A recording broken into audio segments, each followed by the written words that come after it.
Hi, this is Louise Jameson. You're listening to Mark Who 42.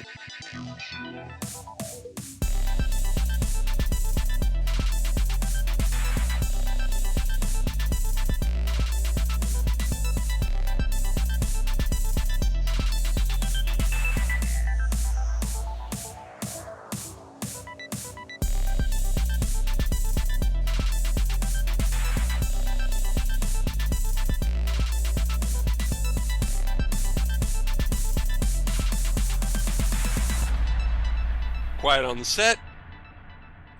In Fenslaw, Collis, Brait, Gilvain, Stond, Radico, Vandine, Blins, Sensil, One, Taxaladia. We're on the air. Hello, everybody. Welcome to Mark Who 42's universe here on our own show. We're everywhere around the net. You're listening to us possibly on markwho42.com, our website, or you're possibly listening to us on Geekcast Radio, Florida Geek Scene. You're possibly listening to us on Audible, all those Amazon goodness podcasts and audios you can get there, including us. Pandora, iHeartRadio, Spotify, Spreaker, just everywhere. I'm your host, Mark Baumgarten. With me today are Vicky Jakubowski and Zion, right? I would hope your name is Zion. Are you Zion? Yes. Okay. Are you sure? I'm not sure. Uh-oh. Yes. Are we He's going to got a question mark. He's got a question mark on his thing. We don't know. No. But yes, I am. You are you? I am. Okay, I you're am. not the not Zion. You're Zion. What's that? The not Zion? You don't know who the not Zion is? Good. Because you're not okay, good. We're safe. Good. As you can possibly tell from the countdown to the show and from this not really good joke that Zion told, we're talking Doctor Who special number 2 for the 60th anniversary, Wild Blue Yonder. Off we go into the Wild Blue Yonder. Oh boy, that was a show, wasn't it, guys? That was. Stressful. It was very stressful. No, watching it. Yes. David Tennant had been quoted as saying this episode was going to be unlike any episode in the history of Doctor Who. What do you think about that? Do you think they pulled that one off? Yes. Yes and no and yes. Mm-hmm. In what way? Yes, in the sense that it is something new. No, in the sense that it kind of provokes elements of its previous works. Mm-hmm. If that kind of makes sense, but overall it's still new and fresh. So yes. Okay. Yes, it is very fresh. Yeah. It does evoke some of the other scary episodes we've had in the new Who line. What would you compare it to? Which story would you compare it to? Oh, I have one in my head right now. Midnight. There you go. You win. Yeah. You win the prize. Yeah. Oh, yes, yeah. It definitely had a midnight feel to it. And not just because I watched it late at night. No.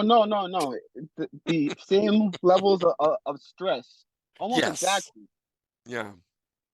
Definitely. I would also throw in the waters of Mars. Okay. Yes. Yeah, that works too. You know, not quite the same nothingness, but the same of the this unknown, this unsolvable question, this will he get us out of it? What the hell is going on? I don't think I like this question very much. And even I'm kind of going, okay, which one's the right one? You know, and you're sitting there looking at them and looking for the cheekiness, looking for the things. It's like, okay, what if I can't tell the difference? Oh my gosh. But wait a second. Before we even knew there were two of them, before that we knew there were one each. Okay, when they were doing that scene where Donna is moving those computer files into the higher casing, and the doctor wasn't him. Right, and the doctor was in the other room doing the liquids, trying to get it to the right thing, and it was like, are they switching back and forth? Is this like taking over days, or is it happening at the same time and something weird is going on? The second Donna walked in with him, right, there was something wrong with her. Well, But she did the make, she did, second Doctor yeah, was doing a great job, yeah, kind of fooling all of us. But the second Donna was doing a bad job. yeah. She, if I The remember second you correctly, she saw walked in a her, room. She walked in a room and said, "I did what you wanted." right, and that did not feel like Donna. No, no. I what the confusion at least initially made me feel like they was going in like a mirror sense where like I was kind of like expecting Oh, a alternate 10 and Donna, Mm-hmm. but I'm Oh, glad that it kind yeah, of wasn't that. yeah. you're right. It's kind of interesting. Like this is abstract, Okay. is off the wall. Mm-hmm. And I personally, I like these weird thingies. These Oh yeah. like what was it? The Holy Terror stuff, weird stuff in the Doctor Who world like that. Yeah. And personally, when I like came out of this episode, like I only watched like twice, and I Yeah. still feel this way. It was the best episode in like the past 6-7 years. I agree. I agree. Since the Doctor Falls, this is the best episode since then. I last week thought that the Starbase was the best episode in a long time. This beat it. And it was supposed to By beat it. far. And so what is the giggle going to do? Is that going to beat this one? Oh, Ooh, that's I hard to think ask. that it's going to definitely be a contender, Yeah. if nothing else. One thing I wanted to point out about the production of this, the production designer, his name was Phil Sims, and he designed all the sets that were there, not the virtual ones, but he designed all the sets. His previous work had been seen on Star Wars, Captain America, and Guardians of the Galaxy, all Disney properties. Keeping it in There the you family, go. guys. Yeah, Disney designed those. yeah, that's one thing that I also noticed, the scale of the Yeah. episode and the effects. Like I sat there saying, okay, so this is also where the Disney budget went. Yeah. Right here. I was watching Doctor Who Unleashed before we started recording this, and they were showing an example how this was similar. You know, they were trying to compare the green screen on this to the green screen on Partners in Crime when they were supposedly outside the building on the glass cleaner thing. Right. And they were saying when they filmed that, they took the pictures, but they wouldn't be able to tell if the shadows and everything was right until they actually put it together. And they were saying it's done the same way now, except there is this, they're able to use this computer bare-boned version of what the set's going to look like, so they can see where the shadows and everything, so they can know before they are done filming that it's going to be perfect when they put the proper graphics in. Right. So they have come a long way, but they were saying it's the same thing, just a little different. But yeah, keeping it in the family, Disney, way to go. But Interesting. yeah, there are people I'm talking to that are saying, Disney's ruining it. I don't think they are. What? I don't know. And then I have someone I know who basically says the reason that Disney's not really pushing this out there and only puts because yesterday at 1:30 p.m., that's when they put the space for that said Doctor Who Special #2. We got on there at 1. There was no way to get into it. There was no picture on the app. We couldn't get it at 1:15, couldn't get it at 1:25. There was nothing. All there was Doctor Who Special 1. Right when it started, Doctor Who Special 2.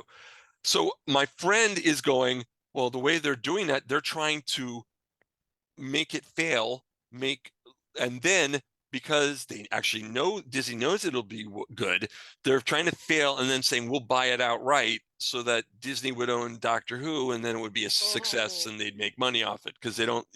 And I think that's a lot of hogwash. I don't think that's really what they're doing. Disney has done things like that, but I don't think they're doing that.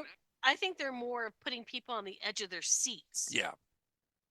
Making people sit there and really wait for the moment. Yeah. Which I'm not sure I necessarily agree with. So, don't get me wrong, but I've actually seen things like this before. Right. There are some things that don't drop till midnight, and you can't get it till midnight. Right, but did they Not at one least moment before? Did they at least put a picture up and let you know it's coming? No. That's true. Well, Because they didn't on this things, one. not They everything. did not let you know at all.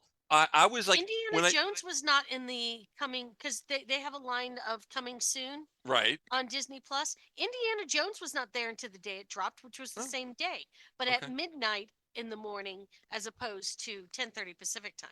Right. But Okay. that was So given I didn't a know it dropped until theatrical that morning. release. Yeah, but I mean, I was like, when I was at the event that I was throwing, and it was 1:15, and the thing didn't come up. I'm going to myself. I'm looking at my phone, typing in what time on Disney Plus this, and it said 1:30. I'm like, Ah. okay, I'm just making sure. Maybe something happened, but no. So Okay, at the risk of just falling to a tangent, I'm just get my one bits across real quickly. oh, you only have one Uh, thing for the whole episode, Desire? no. What episode? Yes, episode. Correct. Um, I look at it like this: even if that was the plan, how well is that going for Spider-Man?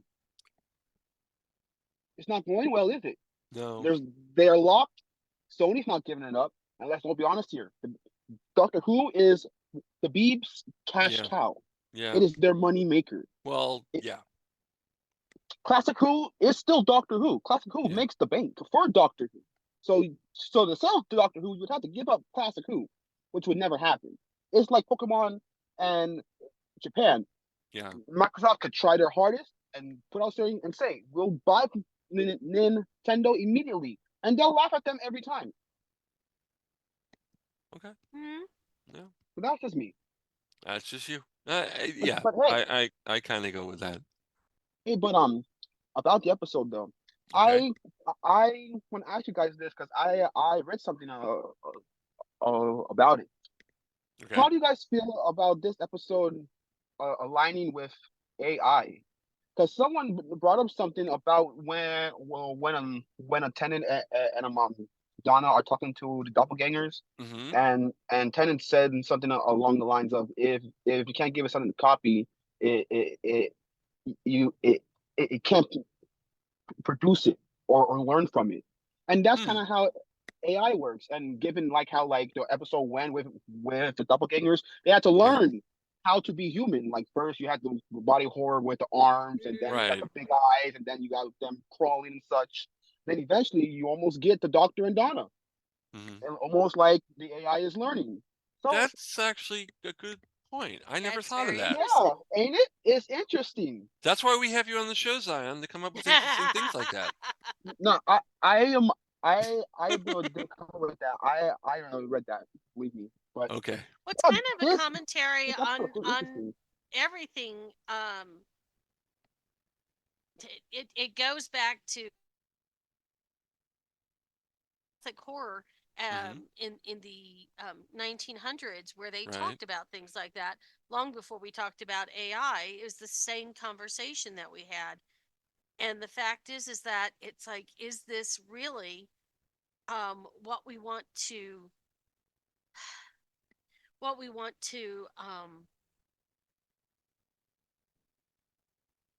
do? Do we want to be around things like, or just because we can? Should we?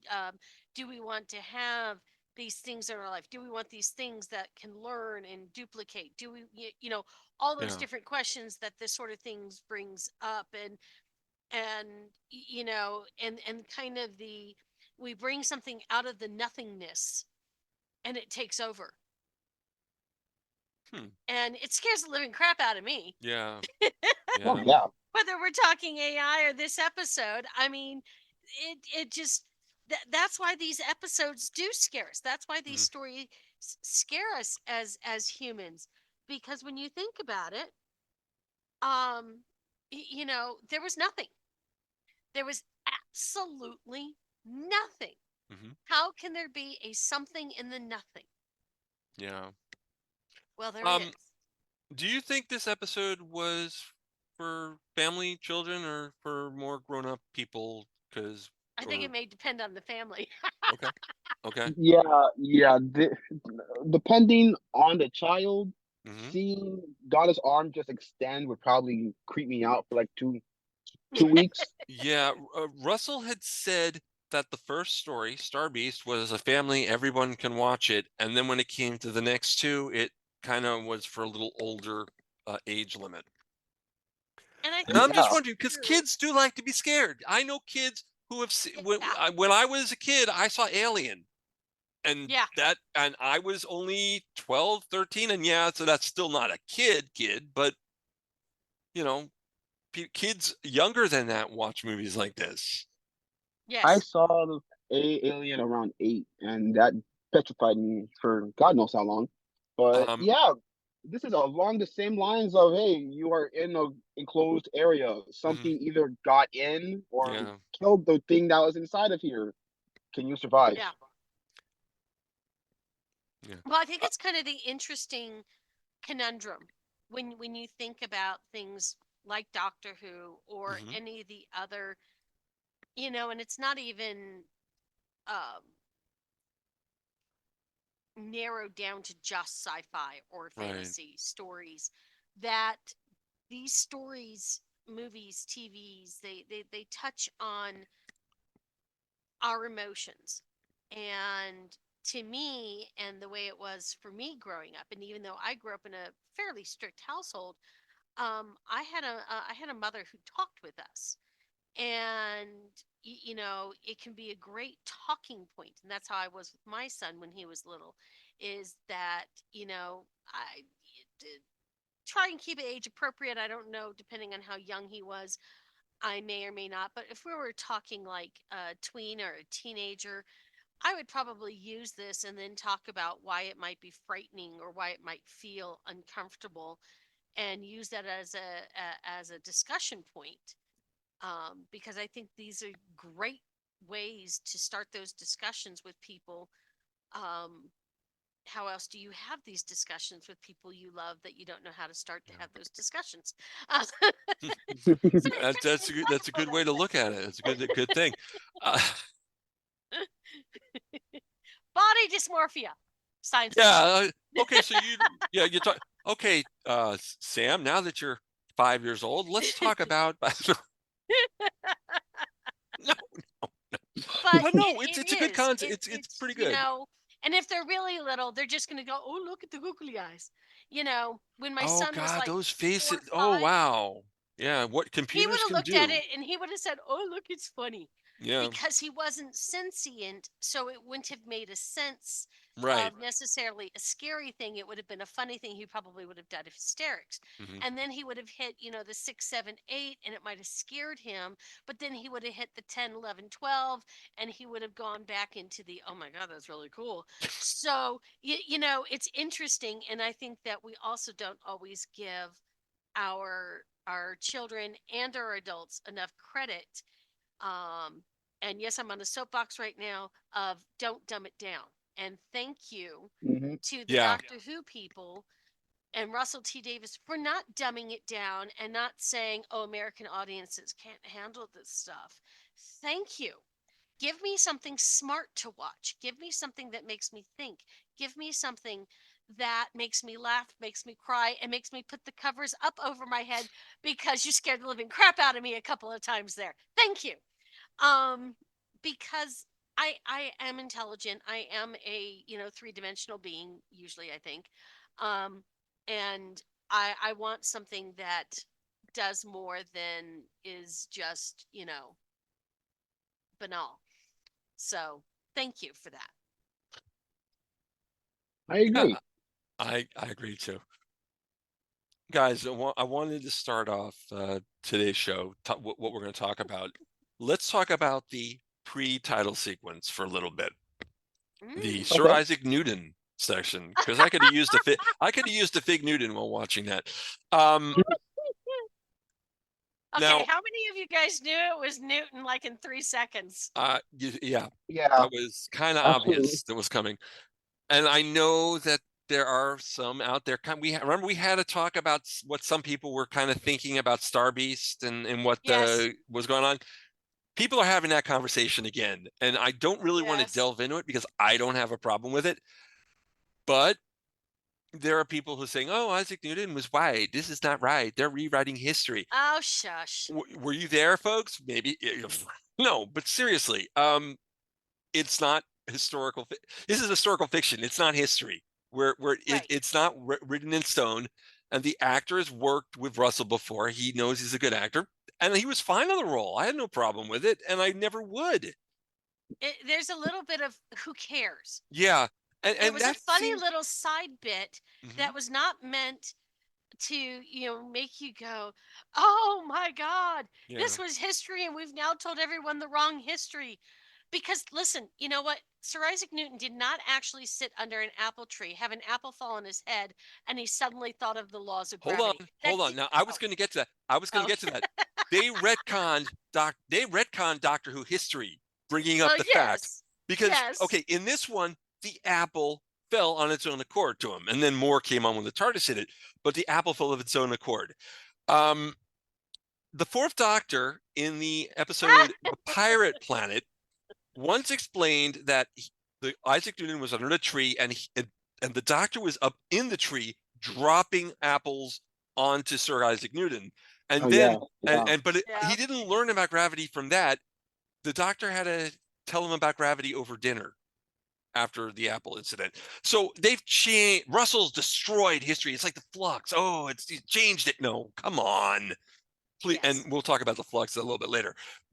Who is to say? Because like Tennant said in on them children in these special that the lines of canon are a fraction, right? Yeah. Right. Didn't that look like a clear fraction in canon? That's how I took it. Okay. That's just me. Because like it's just there. It's just there. Like the only reason why I can see that part was there was just to get off the Mavity of the situation joke. And yes, the Mavity. Let's discuss the Mavity. Let's discuss the Mavity. So Isaac Newton thought he heard the word Mavity instead of gravity, and it was the exact same joke as Destination Scarrow, the Children in Need special. Adlic trying to figure out the word, but this one he didn't come up with Dalek. He came up with Mavity. Now, when I first heard Mavity, okay, and then Donna uses the word Mavity later, but it's like, but she wasn't there. How did she know to use the word Mavity? And going through the episode, I realized a paradox was formed. So because Sir Isaac Newton heard Mavity and decided to use the word Mavity, in the future, history has changed, and now Mavity is the correct term. That's why Donna kept using the word Mavity. Yep. That's why when the Doctor said gravity, she had no clue what he was talking about until he said, I mean, Mavity. So there's a paradox that started there. Donna's the cause. I thought that was great. And the Mavity of the situation is a great quote. That's why our name of our episode is the Mavity of our situation, because it is. Yes, you don't have to come up with a title. Vicky, I love that title. I came up with that last night. I'm okay with that title. That is just fine. Yeah, like this episode from start to finish, I honestly feel it's just abstract. Yeah, it's just fully abstract. It's really honestly unique, and I will say this too. I think it's honestly a good introduction episode. Yeah. If you had someone to introduce to the Doctor Who, I think this is honestly another good one. Yeah. Okay. Because I will put there's more David Tennant in it than Blink. Yes. And you don't need a lot of canon. In fact, any canon at all to get what's going on, because they pretty much tell you everything that you need to know. Yeah, because they do explain the Gallifrey, not Gallifrey, and they do explain the Wilf thing. Like, okay, yeah, okay. There is quite a bit of explanation going on now, and it is definitely a edge on your seat. It's got humor.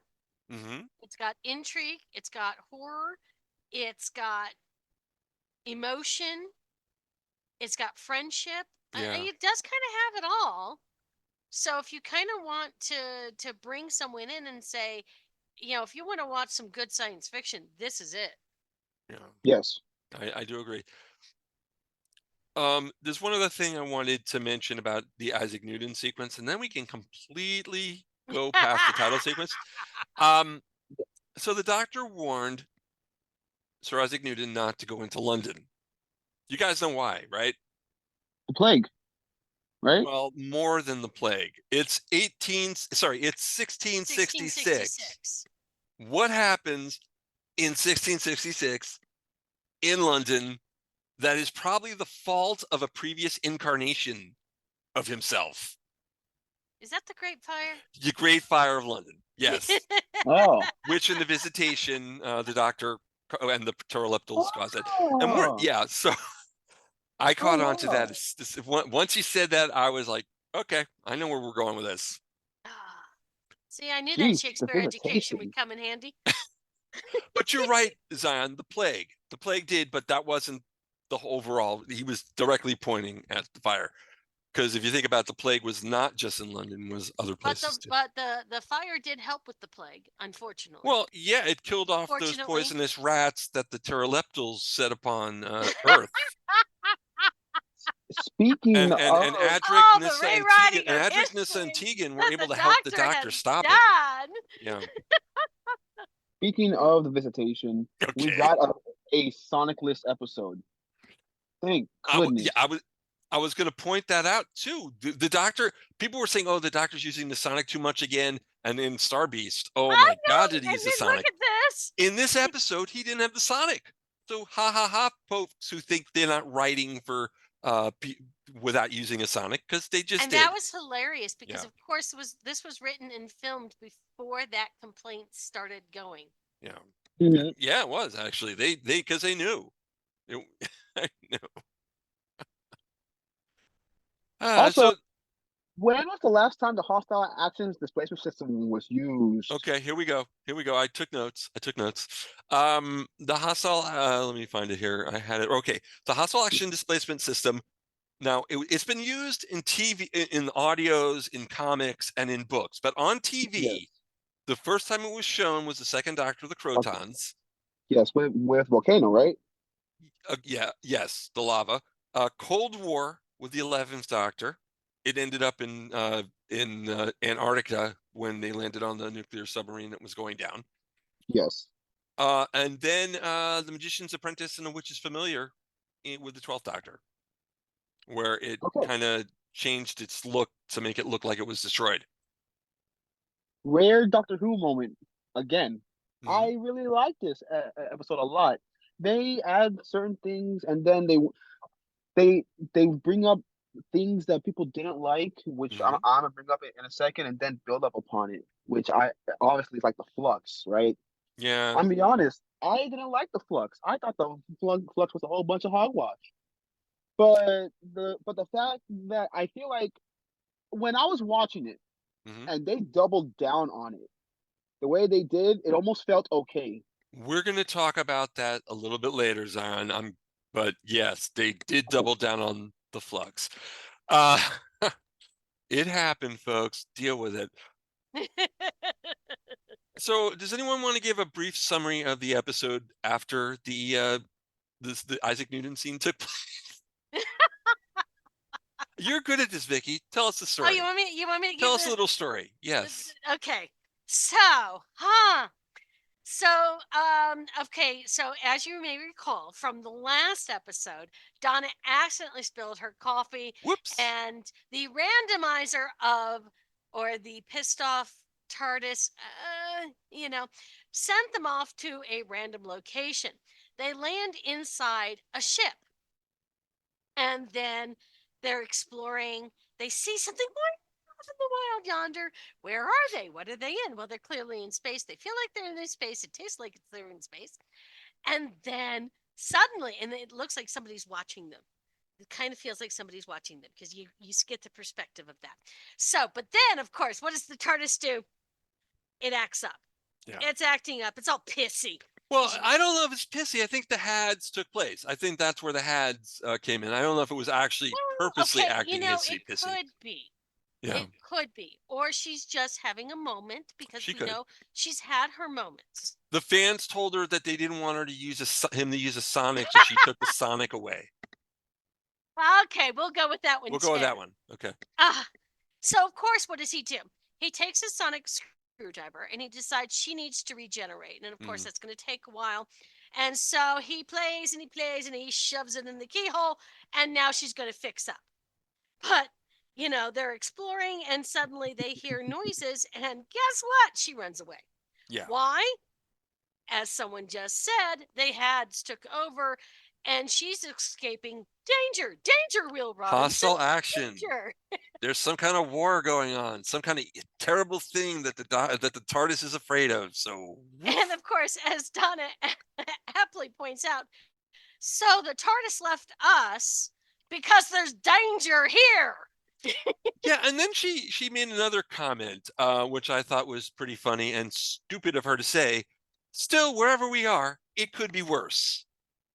You don't Sounds say like that on. Donna You would don't ever. say. You don't ever say those words It's on a kind TV of show well, that's what got some else horror could go or something. wrong? You never say that. That means it's kind of like when you're in a horror movie and you say, "Hey, let's go into that house," or "Hey, That's spooky. It's fine." Dumb words, Donna, but thank you, Russell, for writing them. Yeah, there's something to talk about. So they're on this really long spaceship, and I love the fact that and I realized that they had to do it because they're not going to sit there and walk this long corridor because we're going to get bored really fast. Yeah. But he figures out because it is the Doctor, and the Doctor figures everything out because the Doctor is the MacGyver of space. Of course. And he realized by kicking a few buttons, this thing will appear, and boom, we have a space golf cart. Yeah. So I want that, by the way. I want one of those. Okay. Can I say something? Did any of you catch the lines they used while they were getting in the golf cart for the first time and going? Did anyone catch what was going on? Because it was a little tribute to a show. No. Have you ever heard of the Thunderbirds by Jerry Anderson's puppetronic, animatronic? Yes. Yes. There is two characters, one the butler named Parker, and the millionairess Lady Penelope. And this is what they say all the time. Your call, my lady. Thank you, Parker. Oh my God. It was totally I just love that. I thought I told you that I mentioned that at the event yesterday, Zion. I went, wow. You might have. Wow. Oh my it. gosh. Okay. Wow. I think I was so busy laughing about the golf court. I must have just missed it. Now I will have to watch it again. Darn it. Okay. I just saw that. I'm like, wait a minute, did I hear that right? Well, of course they did, because what is Doctor Who but amalgamation of some of the best Easter eggs in the world? So, so they take the golf court and they go all the way down, and there's the cutest, interesting little rusted robot moving it. Jimbo. Well, spaces. It's just going teeny tiny little steps. But then there's sounds. There's words it's saying. But of course, the TARDIS is way. We don't have the universal translator. And even though the Doctor speaks how many billion languages? 57,205 languages, and the one they're using on this ship is not one of them. Oh, how dare they? And so, every time one of the words is spoken, the spaceship shifts, and the robot takes one step. Yeah. Okay, so they keep on going all the way to the end, and there's a chair. And on that chair, they're looking at it, and the ship is empty. And they're trying to figure out what it is. And then they talk about, I love this bit, they're at the edge of the universe. And the Doctor explains to Donna that the edge of the universe, which is hard to explain to our modern minds because, we're stuck in our century. So we don't yet understand the concept of the edge of the universe because the universe is so expansive. But there's even more. And the fact that then at the edge of the universe is nothing. But the nothing is something. But what is the nothing? And is there something in the nothing? And I mean, and it's, folks, it's if you're paradox. confused, you won't be after the next episode of Soap. And I love it because it makes you think It's both funny, scary, and philosophical all in one shot. And of course, we keep hearing noises. Yeah. And anytime you hear noises in a spooky spaceship, you start to think about all the spooky spaceship horror films you've watched over the years, every version of Alien. Yeah. And you go, this is not going to end well. Plus, we keep seeing movement from the viewpoint of something or someone else. And then they're going to go and they're going to try and figure this out. So let's go to the databanks. Woo-hoo! And those are some really big isolinear chips. On Star Trek, they're the tiny things, but these are the size of file folders. So she's in the red room. He goes to the blue room, and they're playing around and moving stuff around. Okay, first of all, rule number 1 in a horror film: never split up. Correct. Because That's as soon rule as 1. you split up, things go wrong. Now, I should have known. As soon as he reappears in Donna's room, I should have known that there was something wrong. But he was smiling and he was chatting with her. And I was just thinking they were having a moment. And they were having talking about Wilf, having a moment. Yes. And I was thinking, oh my God. And of course, I'm feeling nostalgic myself. And I'm just thinking it's so sweet. And then a few moments later, she's talking to him, but now we're back in the blue room. What? What the hell's going on? So, I mean, and because, like I said earlier, there's something off about her from moment 1. Yeah, you mentioned It's that. Yeah. not Donna. No. Because although the Doctor has his cheekiness, Donna is also cheeky. Yeah, she can be hard. She can be, but from moment 1, faux Donna did not have Donna down pat. It's not Donna, not faux Donna. Not Donna. Not Donna is not Donna. From moment 1, she did not have her down pat in the beginning, and so I knew something was off. My arms are too long. Well, yeah, the moment they start doing the arms are too long, I'm like, well, what the hell does that mean? And then they show it, and I'm like, wow, what's going to happen next? And of course, then we have a little Scooby-Doo moment. And okay, I go with that. I didn't think of that word, but that's a good word. Scooby-Doo moment. Oh yeah, that's a good phrase. And I love it because it's both. It kind of freaks you out because we're running along. They're trying to escape the not-doctor and the not-donna, trying to figure out what the heck's going on. They're running away from them. We're going down corridors. We're going down. And of course, the spaceship is changing. So, they're on different levels. They're in different corridors. They're in different areas. And we have things moving and making noises. And every time a door opens or a door closes, you're like, is something going to jump out? I mean, I don't know about you, but every time something moved, the fact that something didn't jump out was scarier than if they had something jump out because you were waiting for it. The shot Donna is going through the corridors and you hear something that sounds like it's following her. And she's looking and like, get ready to jump, everybody. And then the door closes. I thought that was a good fake out. Your heart is just going, and oh, that was cruel. Yeah. Oh, because that cruelty is very good. And when you do that right, that cruelty is so good. And it's perfect in this kind of horror. And then they empty out into various rooms. Yeah. And that's when we realize that they have, the worst of it. They don't just have their faces. They have their memories. Yeah. That is horrible. Now they have to figure out, how do you figure out which one is real? How do you determine what is?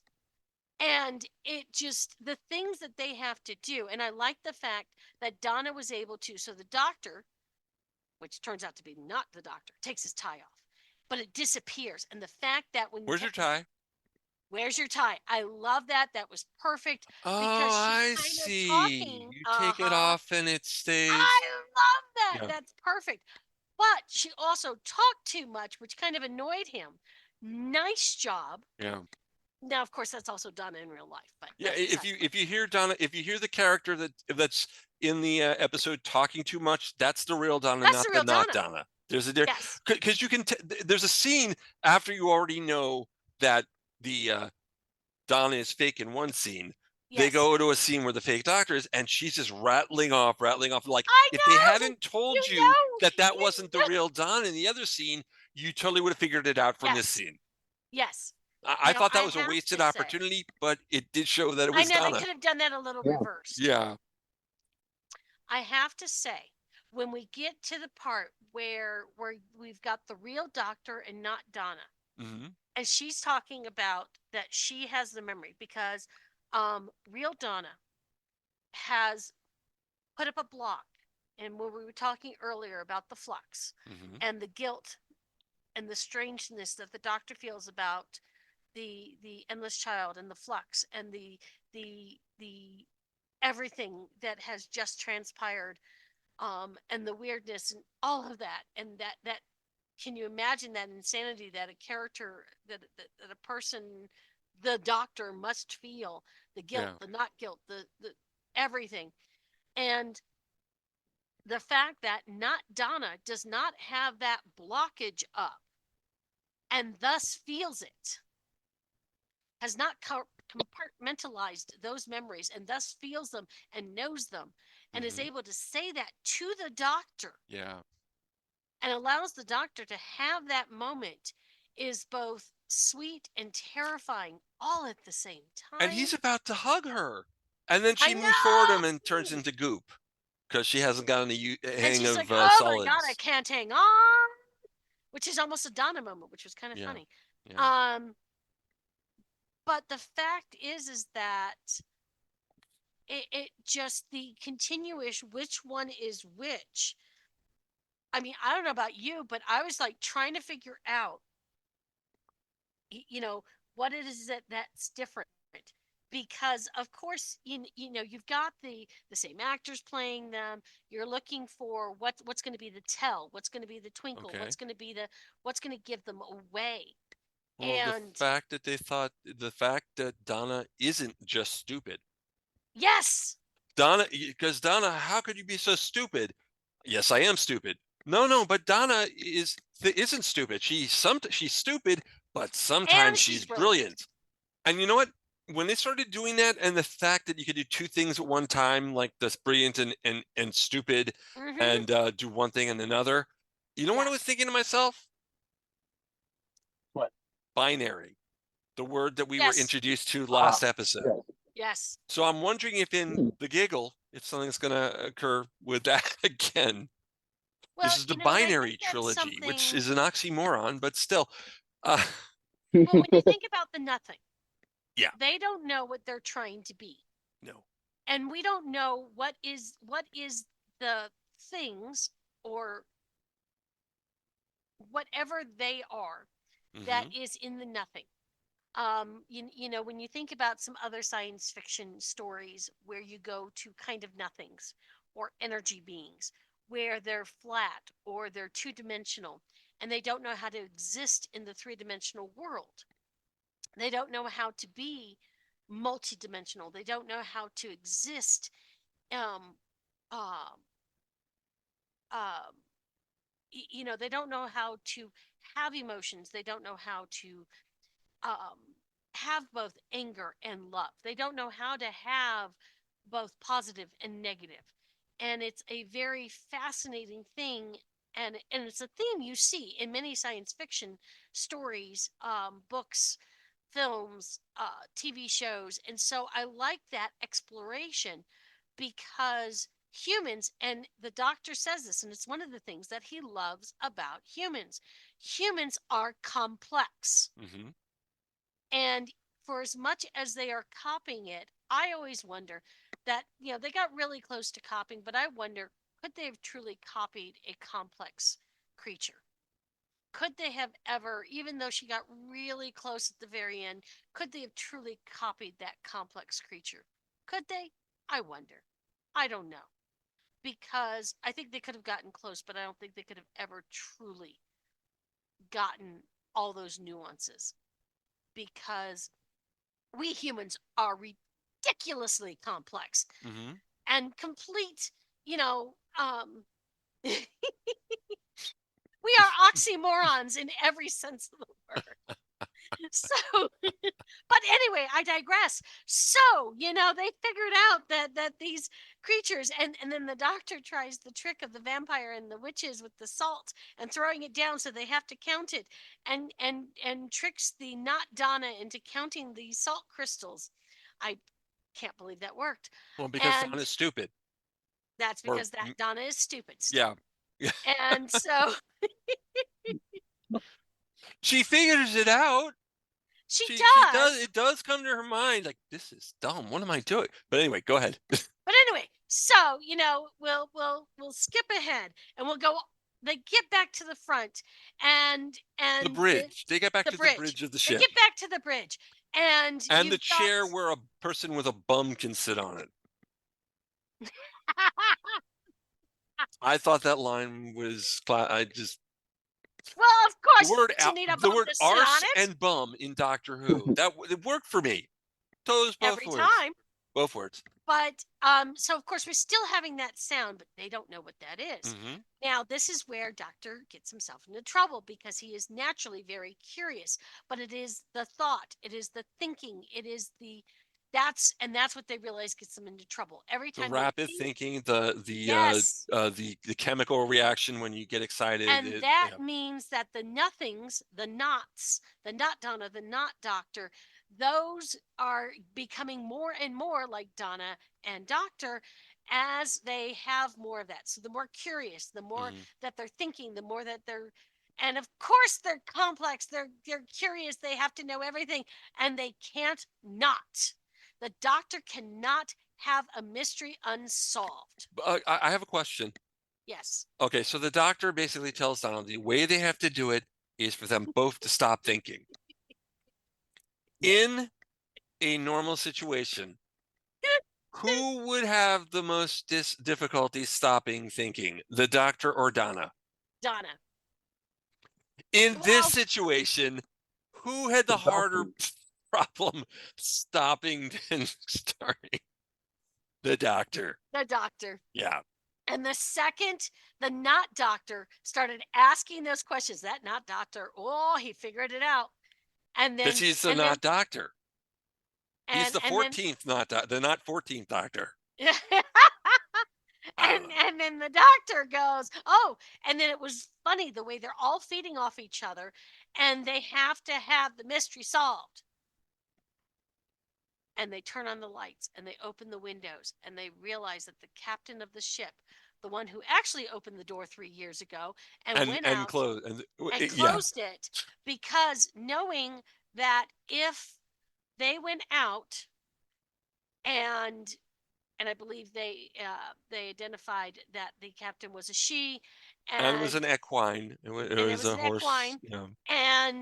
and eliminated herself, then they could not absorb her and thus become her, and they reverted back and to drive and take the ship to inhabited universe and take over. I have a question. Yeah. And it is an interesting question. So the banging noise that they kept hearing, they're saying that was the equine that had committed suicide that was outside banging on the ship, right? Yes.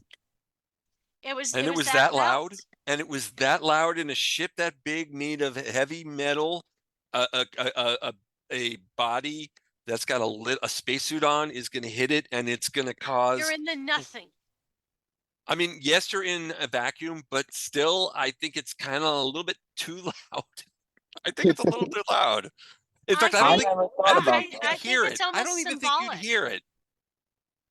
It's almost more symbolic than, it almost had to be heard. Mm-hmm. And it just, whether or not it should have been heard is debatable. Mm-hmm. But it had to be heard. Suspension of disbelief. Yes. Yeah. So it had to be. It was part of the mystery, and so it was there. It had to be, and it's one of those things that makes no sense, but we needed it. We needed it to make everything fall into place. It was that missing piece of the puzzle. Mm-hmm. And it was very important. So I'm going to accept it. Okay. But, and then it gets scary because they realize that they have to do something.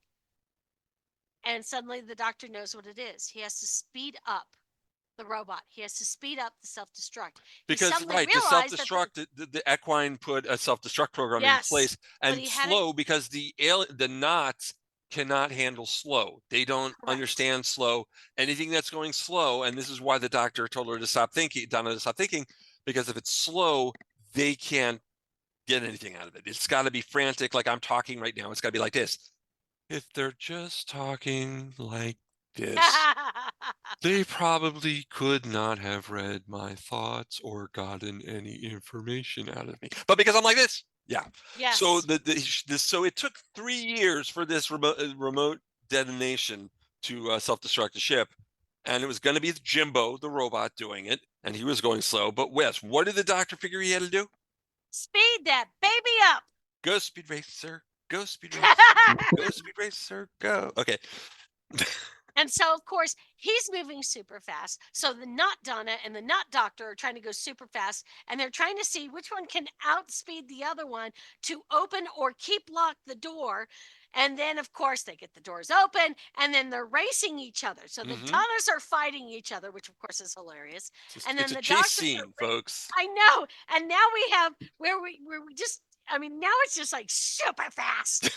I mean, it's like everything was slow before, and now we are going at supersonic speed. Yeah.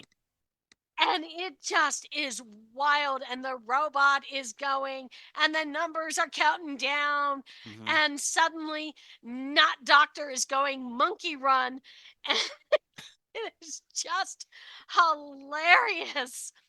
But of course, now that the danger has changed, what happens? The TARDIS returns. So the TARDIS comes back. The Doctor hops on. Now he has the lovely task of trying to figure out which Donna is the right Donna. And I'm going to take over from there just for a second. You go for it, Donna. Okay, so in order to figure out which one is which, there was a line that Donna had said at the beginning, talking about because the episode's Wild Blue Yonder. When when the ship had thrown him out, it was playing Wild Blue Yonder, which is a song for war for the U.S. Air Force. So that's how the doctor realized that there was some kind of hostile action going on, because it was giving him a warning. And Donna had mentioned that her music teacher had always said this was a jolly song and taught it to everyone. And Wilf complained, saying that the song was a song about war. They should not be singing it. And the teacher said, no, it's jolly. The teacher's name was Mrs. Bean. And Donna had a kick out of that and sing it twice. I think the doctor started laughing too. So Mrs. Bean is their little private joke. So to figure out at this time in the episode which Donna was real, why did you find Mrs. Bean funny? And one of the Donnas says, because it's the name of a vegetable given to a woman. And the other one goes, it just is. The doctor picks the person who says just is. Oops. Oopsie daisy. Problem. Because it was the one who explained it out, and which makes sense because Donna talks a lot. So explaining it out made more sense for it to be her, but the doctor didn't think that. What did you guys think would be, what is your answer to what's so funny about the name Mrs. Bean? I originally thought it was Mr. Bean. But thank you. I thought it was Mr. Bean's wife, and I thought that's a ridiculous notion, because where's Mr. Bean ever going to get married?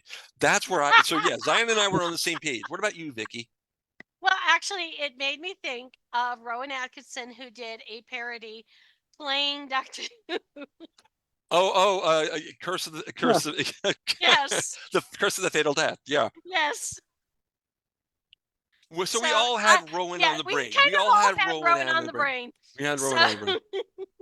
Okay. But one thing about that scene is that I've always thought, like, yes, traveling with the Doctor is like a coin toss. Yeah, And that's what it It was. is. here's the actual coin toss. Yeah, The Doctor does not know everything. The Doctor's not all knowing, not always all Yes. sure or everything. He is fallible to failure. Yes. And Yeah. that's what I've taken away from that. And I always like seeing when the Doctor like screws up because yeah. Yes. you don't This was get a them screw up. often. This was a This major one. was a big Yeah. screw up. Like, Yes. This almost ended in disaster. Yeah. given that like the TARDIS can go back and fix things and whatnot, Adric, you can't. Adric, you almost got Yeah. Adric. you can't go back. Once she was dead, you could not go back because you would cross the time stream. It would not work. That's why he never went back for Adric. Really, the reason he didn't go back for Adric was he was annoyed by Adric and wanted to get rid of him. That's the reason. No, that's my reason for getting rid of Adric. May not have been his reason, but yeah.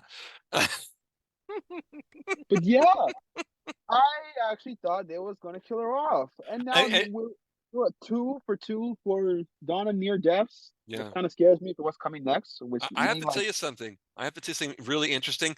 When that happened, I had this amazing notion for where I was hoping the story would go, what I think would have made the best story they could do. Not Donna goes with the Doctor and Donna dies. I mean, we already know that Catherine Tate and David Tennant are only in one more story. So it's not like, we don't know where she's going at the end of next episode. So if you kill her off in this episode, in the next episode, you've got a little, what's not Donna going to do to screw this up? And that would be put into the play. So I thought that would be a great story. Now, possibly everyone would have been pissed off who was watching it and turn off Doctor Who and never watch it again. That could happen. I mean, especially because, the binary and the color of the skin causes some people not to want to watch it.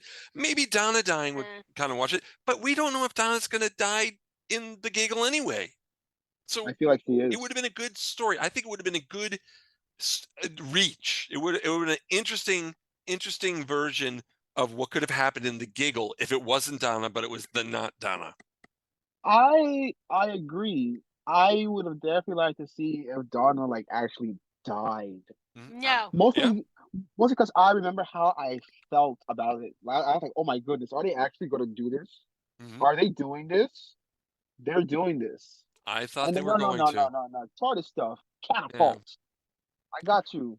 Well, I mean, the not Donna's arm was 0.006 millimeters too long. So, the devil's in the details. He knew. Yeah.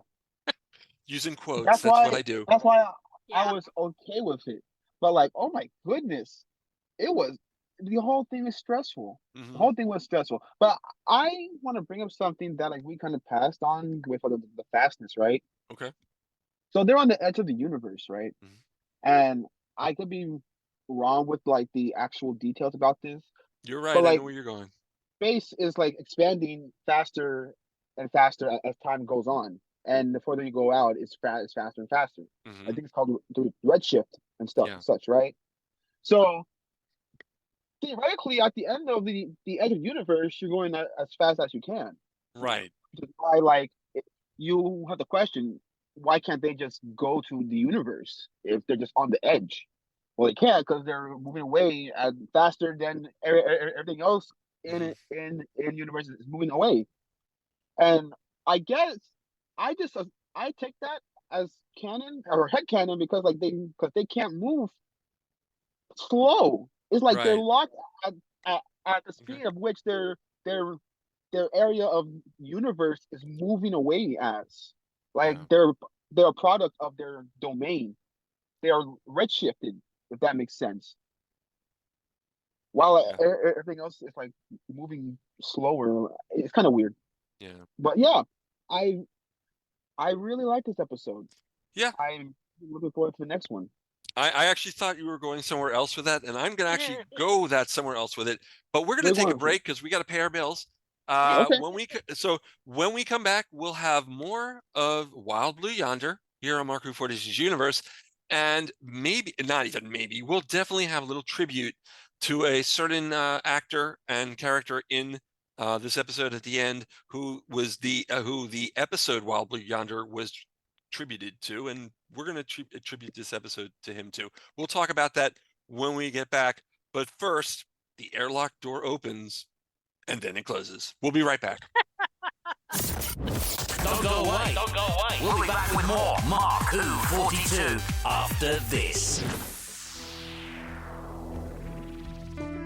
Get ready for the ultimate geek experience right here in the Sunshine State. Florida Geek Scene presents a full calendar of events and conventions. From anime to horror, we've got it all. Meet your favorite stars, find rare collectibles, and immerse yourself in your passions.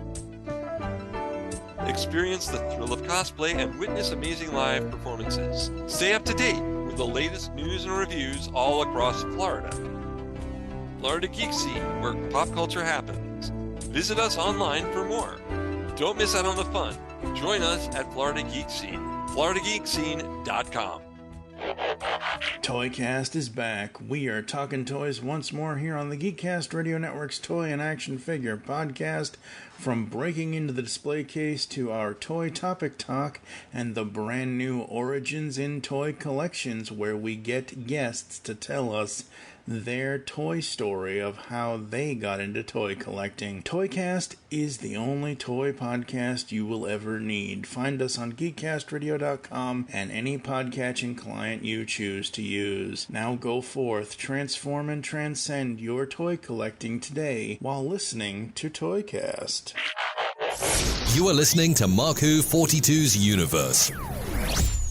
Welcome back to more of Mark Who 42's Universe. Okay, guys, so we're talking about Wild Blue Yonder, and Zion had brought up something about the edge of the universe and what his belief is, the fact that, because it is scientific fact that it's moving, it keeps expanding. But I thought he was going to talk about something else, and I'd like to bring that up. When they're in the bridge, and the Doctor is pontificating and has his hands on the glass in front, he makes a comment that he's never been out this far before. I call shenanigans there. I agree with that, and you know too. what? And Russell actually does too. Let me say something. If you ever saw the Tom Baker story, Planet of Fear, and it takes place on Zeta Minor. That's on the edge of the universe. That's supposed to be on the far edge of the universe. There are other stories. In a William Hartnell story, and other stories, when he crosses into another universe, he's gone to the edge of the universe. Russell T. Davis said that he realizes this, and people are going to call him out on it, but he knew it because if you don't have a copy of the original script. I have a little clip of the original script. There are some, I don't have it with me, so I can't read it to you now. There are some lines that got cut out, which he says that he has been out this for, and they cut it out, I think, for time, or they took it out of the script, but it does explain it. So yes, it was shenanigans, but he knew it. He knew he made a mistake there because he didn't want to make the mistake. In fact, let me see if I can hold on. Let me see if I can, let me go into my lovely database here. And okay, here we go. I think I got it here.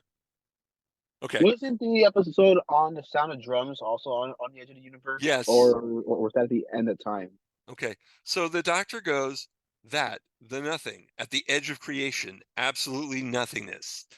We're so far out, past the condensate reefs, over the realm of the Boltzmann brains, beyond matter and light and life. Donna goes, have you ever been this way far before? Doctor goes, oh, I've straddled multiverses, but only inside magnificent time ships. To stand here like this, physically unprotected, right on the edge, no, never. No one ever has until us and this ship. And an airlock door that opened and then closed 3 months later. So he does address the point that, yeah, at the physical edge, he hasn't been, but he's been to the edge. He just never was at the line, but he's been there. Yeah. And Russell and BBC, please don't sue me for reading a script that probably shouldn't have been out there. Just saying. Okay. Where were we, folks? We were at the edge of time. The edge of time. No, I'm not doing Cher. Let's see. What else can I talk about? I've got all these notes. Well, it just. Oh, I know. I know. Okay, what I do know. you know? When the Doctor's preparing to fix the TARDIS, and he goes, "Well, I've got my screwdriver, sonic screwdriver, and a non-sonic screwdriver." And Donna goes, "Well, a non-sonic screwdriver is called a screwdriver." Okay, right? Remember that was said? Yeah. Mhm. Wasn't there a scene between between Clara and the Doctor that was the exact same thing several years ago? I remember that scene. I can't remember if it was I think Capaldi or so. Smith, Now but you there was a bring it up. scene with Clara that basically was the same thing. I I wish I had in front of me, like I had the script. I don't have that in front of me. now It they just mention it. It the sounds scene familiar. sounds very familiar. Uh, uh, oh, and also, that robot. I'm just grasping at straws here, folks. Jimbo, the robot in the promotional pictures. I thought, oh, it's a cute robot. It's like the Star Beast. It's another toy that Disney can profit off of. Because I thought it was going to be this cute sneak line robot. It was kind of cute, but it was old, decrepit, Yeah. rusty. It was not what I saw in the promotion. Ugh, That was the hairbringer of death. yeah. As soon as I saw it turn his hand, I was like, "Oh my goodness, this The, thing is going for it." so besides that, the toy for Disney, I realized something else.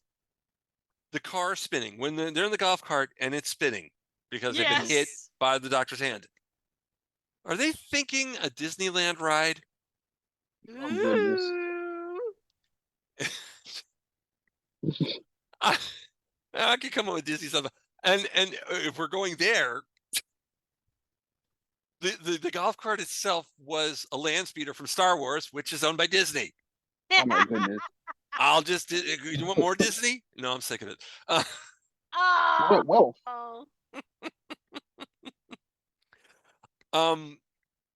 I have a question for you guys.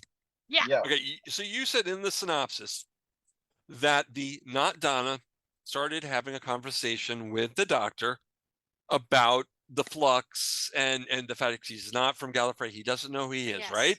Okay. Yes. Yes. In the TARDIS after, we didn't say this, he gets rid of the not Doctor and picks up the Doctor in the last split second. Not Donna. Donna. So the Doctor asks Donna if she remembers that stuff. And she goes, "Oh Yes. no, it was so much, it was too massive. I couldn't retain the knowledge. I don't remember the 15 years of memory at all."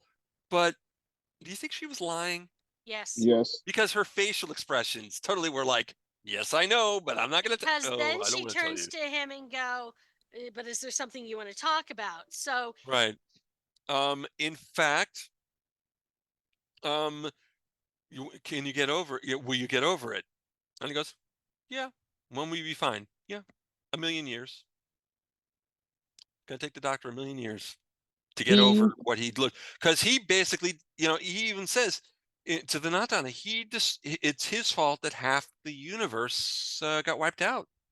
If you and take the Timeless Child Chibnall era seriously, you and know, it looks like they do now. can we talk about that? Like Okay, I I brought it up, so talk about it. it's interesting. Like he said that we're not running away from it, and it's definitely part of it. And now we have confirmation that hey, it's half of the universe. Hmm. But I remember it being like going all the way up to Neptune or something along those Right. lines. But here's the thing, right? If we rewind and we go back to what was it, Legopolis? Hmm. What was it? Like half of that, or like a quarter of that was gone already, right? Through Yeah. Legopolis. So then that means what? We have like what, 33% of the actual previous original universe left? Since I am assuming that the Flux killed half when he said half is gone, Hmm. I'm assuming half from Flux. Right. Meaning the Legopolis has already happened. Hmm. But then wait, doesn't New Big Bang give that quarter back or no? No one told me there was going to be math in this. Thank you, Chevy. Chibnall. We love you. All right. But yeah, it's interesting that like, hey, we're not running away from it, and this small little ball of dialogue that we got did more with the concept than the entire season did with Yeah. these two concepts. Well, Russell's a Like, better writer. like I'm that sorry, breakout he scene, is.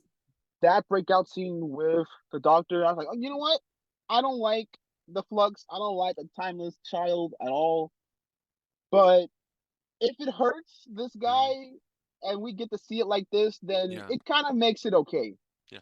And of course, we know the proof is still buried deep inside the bowels of the TARDIS. That too. Yeah. She dropped the information down there. Yeah.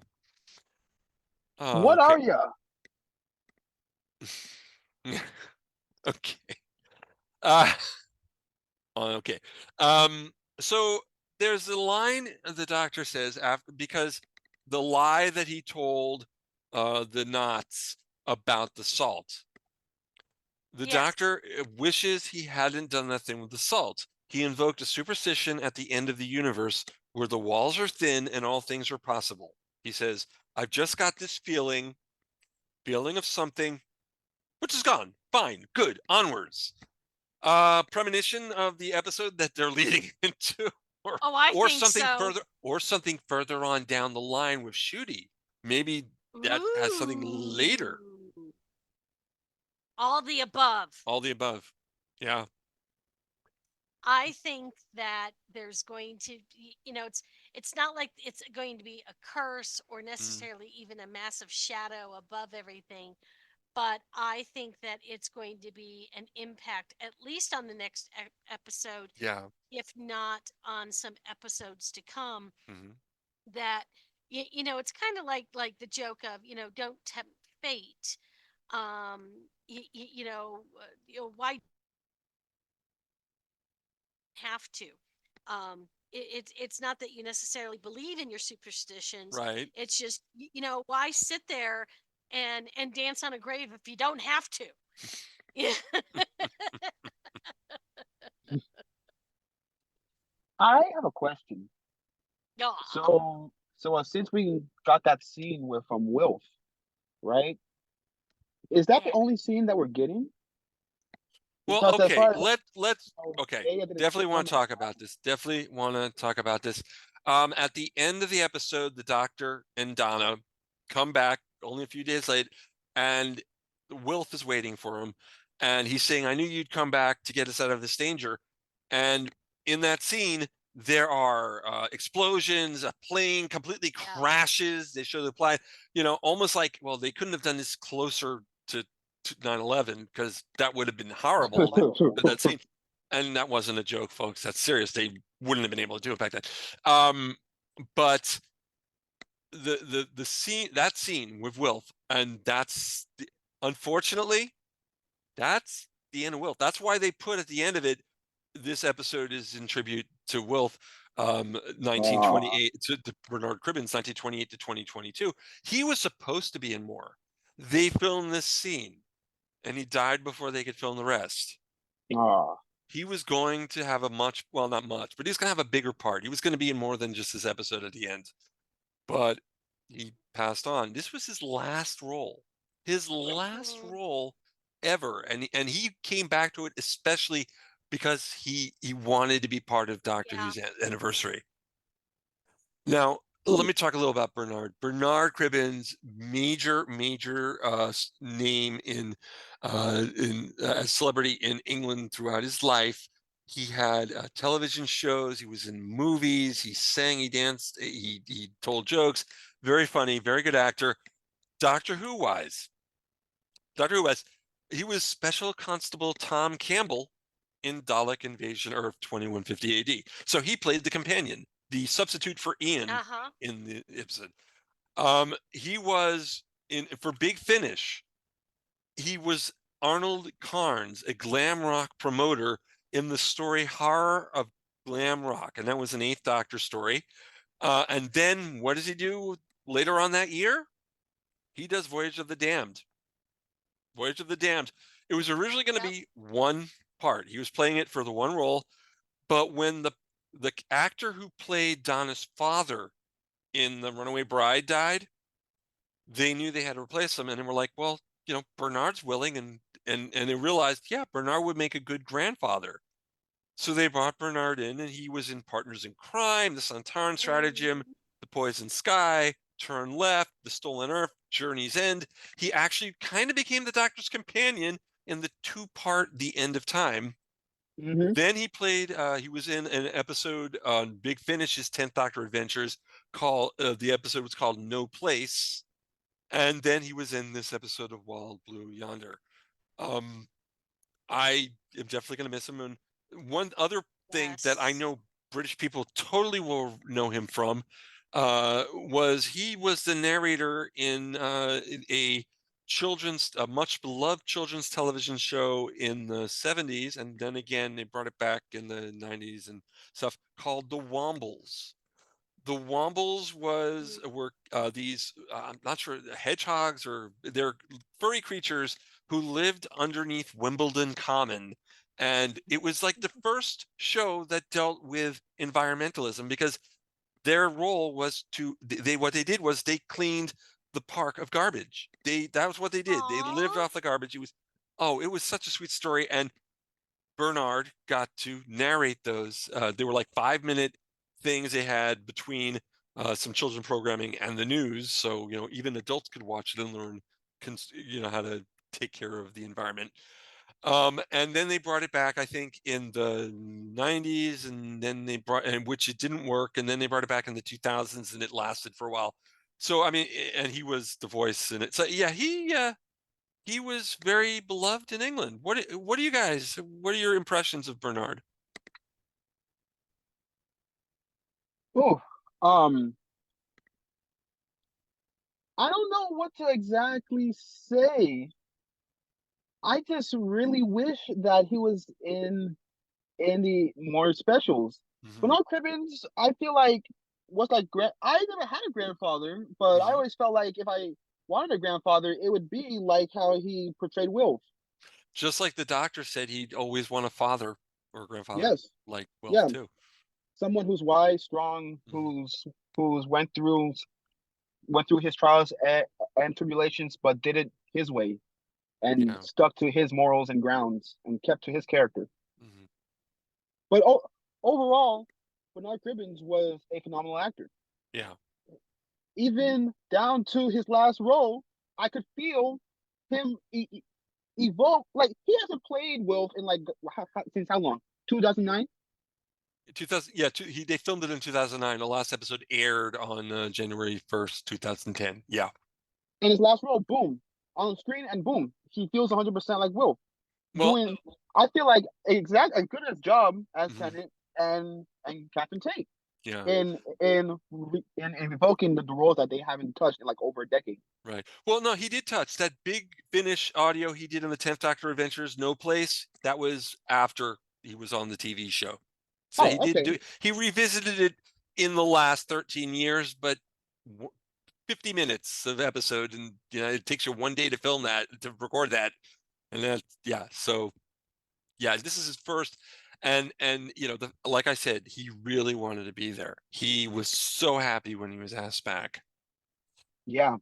I I I just wish that in some way there could have been a way for them to make him in in his original role from the dog movie. Yeah. I don't know why that's never been touched up on since, but yeah, it is interesting that like he's pretty much like the ultimate Ian, but Yeah. in terms of like Doctor Who lore, he's barely known for it. Yeah. Well, I do know I that for many years they used to yeah. show the Dalek movies at Christmas on the TV over in England, so it was Mm-hmm. aired a lot. But yeah, that part of his life, that part of his career, except for Uber fans like us, is probably pretty much forgotten. But Wilf. So Vicky. I love the character. Mhm. Everything about the character. It just he was always fun. You just wanted to get up and hug him. Yeah. And the actor was just such a hoot and just clearly was having so much fun. You're not always lucky enough to see somebody who is truly enjoying himself in a role, and listening to him over the years talk about how much he was enjoying himself with this character and what they were doing with it. And and I think about what you really felt invested in him, and every time he was involved with something and something was going down, it just, you automatically felt like he was your grandfather, that he was somebody you cared about. And I mean, I just, my go-to feeling was a hug. Yeah. Such a sweet character, such a sweet human being. And when he passed, I was like, no, and we will never get him again. I was so glad that they were able to fix it so that we could have something left of him. And even if it's only this little bit, I'll take it, because it is the sweetest send off that I think anybody could get. You're usually not that lucky as an actor to be able to squeeze in that last little bit. And that was heard that he truly enjoyed playing this character. So, very lucky. We are very lucky as fans to have had this. Yeah. All right. Guys, any more thoughts on Wild Blue Yonder? I wonder how much of this did the toy maker have to do with this? Like, how much fingers did he put into the pot? Yeah. What? Well, I mean, Zion, we've been texting back and forth, and my theories, and you don't want that to be, and you think everyone would leave the show if that theory happened. So I'm not the best person to answer that question. I don't want to turn everyone off from Doctor Who with my lovely feeling what's going to happen. But hopefully I'll be proved wrong, because I don't want everyone to hate Doctor Who. It wouldn't work. I don't think they'd hate it. You could have a villain influence events and push things in such a way. I mean, here's the thing. Not knowing if there's any influence or anything going on, but simply by putting the Doctor and Donna back together and knowing that danger and hilarity could ensue, even if maybe not knowing specific events would happen, or which villains or creatures or dangers they could come into. Right. You could still say that there could be influence by a big baddie to create danger, or even just to get the Doctor and Donna off the Earth to create maybe whatever danger it is they come back to. There's all sorts of ways that this could be spun, and I can't wait for the next special to see where we're going next, because I'm having such a fun ride. It's a ride. I was going to say that, yeah. Everyone watch the Celestial Toymaker on Tubi. Oh, yeah, folks, you can, in America, you can watch Classic Who, and you can watch, it's on, it's because it's unfinished. It's on the streaming services, even though it's not a complete episode. Zion, is it on Tubi? I don't know. It's not complete. There's only one episode that's there. I don't know if it's on there. I know on iPlayer in England they have it because they're being completists, but I don't know if the streaming services in the United States have it, because there's I think only episode 3 exists. Or is it episode 2? One of the 2 episodes. But check the places you can check are BritBox, Tubi, Roku channel. In America, you can check. I don't know. I know it's on Pluto TV, but it doesn't have video on demand. It just plays as a station. But no, I don't know if we have that episode available. What season? Season number 3. Because it's Dodo and Steven. Yeah. Are we looking as we speak? I am looking as we speak. So we're just going to speak while if she's looking while we speak, we're going to speak while she looks. So Zion, what's the weather like? No. If you can't find the episodes called? The Celestial Toymaker. The final test. Which one? The final game. The final game is one of them. Oh. I don't think it's there. It's not here. No, I don't think it is. And yes, I should, as Mark Who 42, know the other 3 titles. And I had a brain fart. No, because Can I say that on like, TV? It looks like in season 3 we've got the War Machines, Mm-hmm. the Gunfighters, and the Ark. Yeah, I didn't think we had more than that. I only thought in America we've got the complete stories. But in England, on the BBC iPlayer, you've got it all, the ones that exist. And if you have a VPN, folks, I'm not saying that you should do this because it's wrong, folks. You possibly could get on there. I'm not advocating doing that. Pay the license, get it. No. Well, And Britbox you- does have some animated. But the Celestial Toymaker was never animated yet.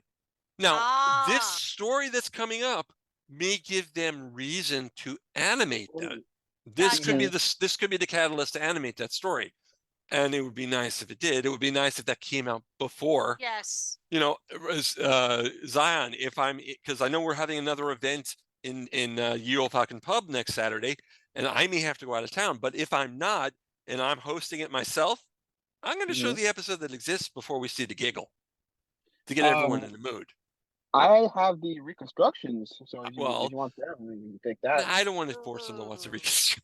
I mean, the reconstructions are good for us. I don't think a person who's a friendly viewer is going to get into it, but for us, it's perfect because we get to see what happens. You know, That's but fair. I'll probably show that if I'm there. So people definitely do not check in with Jack Sparrow to try and find the Celestial Toymaker. I definitely do not do that. Anyway, so next week, join us as we bring out special guest Neil Patrick Harris. Not our special guest, Doctor Who special guest. We're going to bring, but we'll talk about him next week here on Mark Who 42's Universe. On behalf of myself, Mark Baumgarten, Zion Quiros, and Vicky Jakubowski, have a great week and enjoy it on Saturday, next Saturday for the giggle. Allons-y! Bye, everyone. Or should I say, allons, as the idiot says, hey, bye. You've been listening to the Mark Who 42's Universe podcast, or as it's simply known, Mark Who 42's Universe. Hosting the show were Mark Baumgarten, Vicky Jakubowski, and Zion Quiros. If you'd like to leave a comment for us, please email us at markwho42.42@gmail.com. Mark Who 42's Universe, copyright 2023.